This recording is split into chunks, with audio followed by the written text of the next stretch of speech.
Латвиянын укук коргоо органдары Кыргызстандын мурдагы вице-премьер-министри Дүйшөнбек Зилалиевдин жубайына жана балдарына карата акчанын изин жашыруу фактысы боюнча кылмыш ишин козгоду. Бул туурасында Кыргызстандын улуттук коопсуздук боюнча мамлекеттик комитети билдирди. Мекеменин басма сөз кызматынын маалыматына караганда, бул иш Зилалиевге мыйзамсыз баюу фактысы боюнча Кыргызстанда козголгон кылмыш ишинин алкагында Латвиянын каржылык чалгын кызматынан алынган маалыматтын негизинде козголгондугу маалым болду. Интерполдун Рига шаарындагы бюросунун маалыматына караганда, Зилалиевдин жубайы Латвиянын ири банктарынын биринде өзүнүн балдары үчүн эсеп ачкан. Бул депозиттик эсептер Жамиля Бектур жана Алима Зилалиевдердин наамына катталган. Кийин ал эсептер аркылуу бир нече жолу ири өлчөмдөгү акча которуулар болгон деп билдирди УКМК.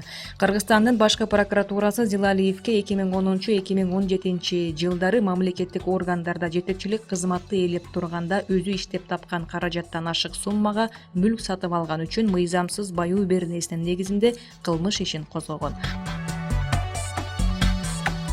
9 август күнү Ысык-Көл облусунун Чолпон Ата шаарында Евразия экономикалык биримдигинин катышуучу мамлекеттеринин өкмөт башчыларынын катышуусунда Евразия өкмөттөр аралык кеңешинин мааракелик жыйыны өтөт. Өкмөттөр аралык кеңештин жыйыны тар жана кеңири курамда өтмөкчү. Евразия өкмөттөр аралык кеңешинин жыйынынын күн тартибине 15 маселе киргизилген.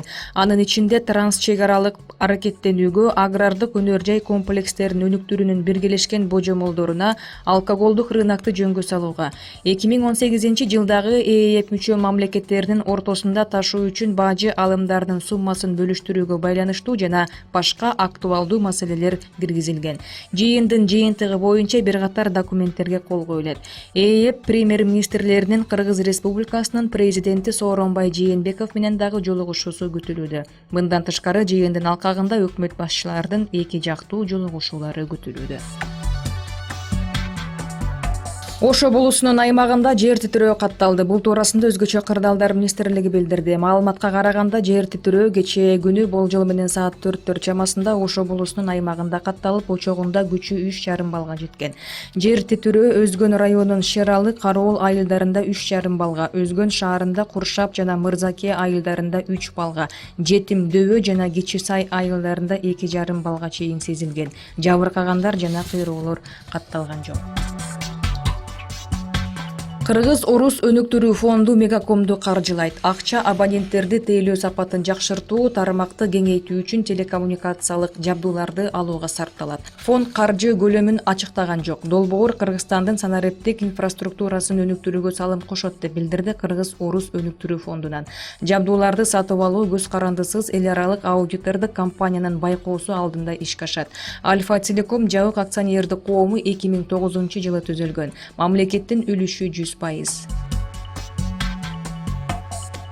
шаарында Ош Фест 2019 туристтик фестивали уюштурулат. Бул туурасында Маданият, маалымат жана туризм министрлиги билдирди. Маалыматка караганда, иш-чара быйыл 2-нчи ирет уюштурулууда. Аталган фестиваль 17 август күнү Алымбек Татка атындагы Сейил багында өтөт. Анда ашпозчулар тамак ашын, кол өнөрчүлөр буюмдарын элдин сынына коет. Мындан сырткары концерттик программа коштоп турат.